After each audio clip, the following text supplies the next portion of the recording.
Hello, good afternoon. My name is Isaac Udiwa. You're welcome to Land Advantage TV. Okay, this morning afternoon we'll be talking about emergency funds. So, what is emergency funds? So, emergency funds is simply money that an individual or an organization can have access to within 24 hours. I'll take it again. It means, or what it is money or resources that an individual or an organization can have access to within 24 hours. So, when we say emergency funds, should in case there's a need for you to sort out an emergency, can you liquidate? Can you take care of that emergency by the funds you have? Within 24 hours, can you be able to raise funds to sort that problem or that challenge? If you cannot raise such amount of money, you don't have emergency funds. So you need every organization or every individual must have an emergency fund. Your emergency funds varies. So a company might have 1 billion as an emergency fund. A company could have just 1 million naira as an emergency fund. A company could just have 200,000 naira as an emergency fund. So it all depends on your capacity, where you are in business or where you are as an individual.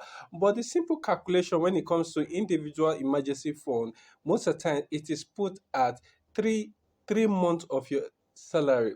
3 months of your salary put together should always be available for you to reach for.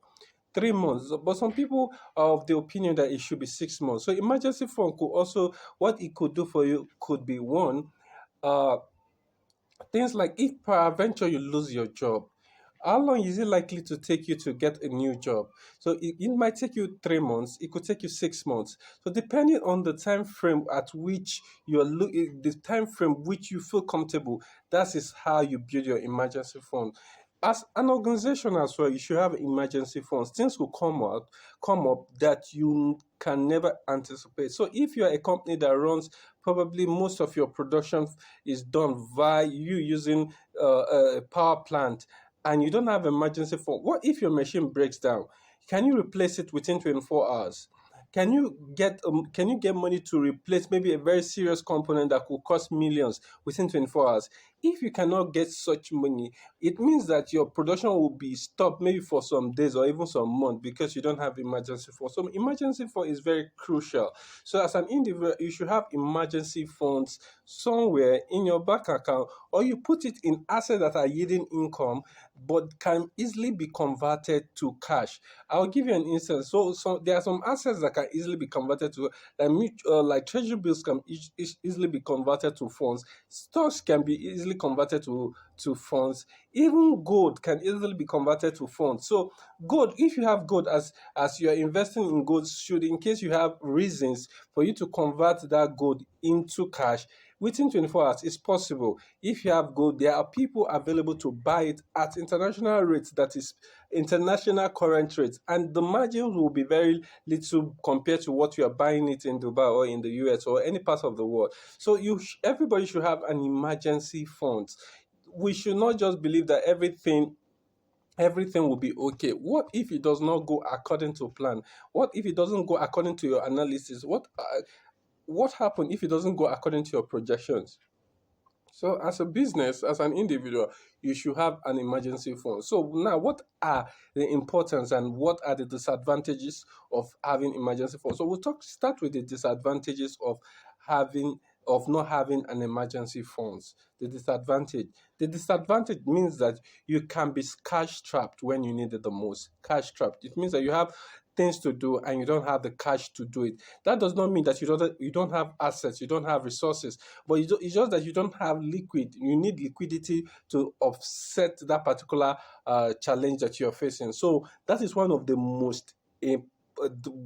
disadvantage of not having emergency fund, and it makes every an individual or an organization vulnerable to attacks and financial attacks. So if you don't have emergency funds, you are vulnerable. Vulnerability in the sense that things that should not even make you break a sweat, you start sweating and panicking.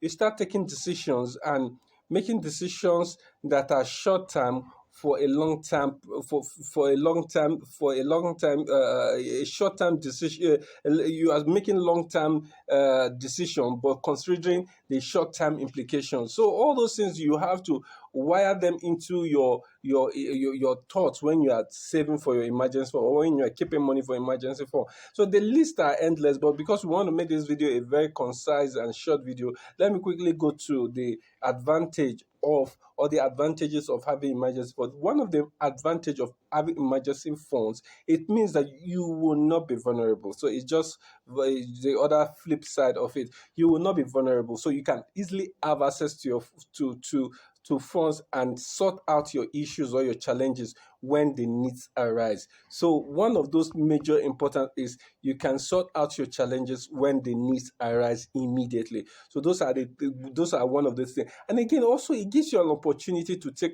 advantage of opportunities when it comes. It gives you opportunity to take advantage when opportunity that you did not anticipate, you did not expect comes, or when, so you can, because you have emergency fund, you can quickly take part of it and use it and take advantage of those type of opportunity. But of course, let us also be very careful. Emergency funds is not investment funds.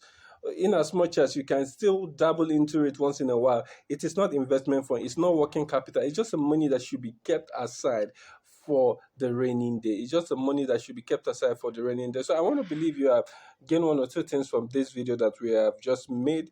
Feel free to talk to us when it comes to investment in properties. Feel free to talk to us when it comes to investment, general investment. And we want to believe that we have some level of capacity and some level of, we have some level of capacity when it comes to investment and investment planning, investing in properties, investing generally in Nigerian market, from ranging from stocks investment to property investment. But as a company, we basically deal with property investment, though we have some investment in stocks and all that. But our core value and our core environment, or the core space we operate, is in the property market.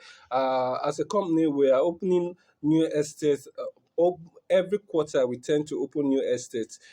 This year alone, we have opened two new estates. Uh, Isong Estate, the interchange Mowe of Father, and we have opened Isong Estate, the interchange Kajola. So hopefully before the year runs out, we'll open another estate. So if you're thinking of investing in properties, we are the right people to talk to. Thank you very much. My name is Isaac Odiba. We'll be dropping our numbers. Feel free to chat us up when it comes to property investment. Thank you once again.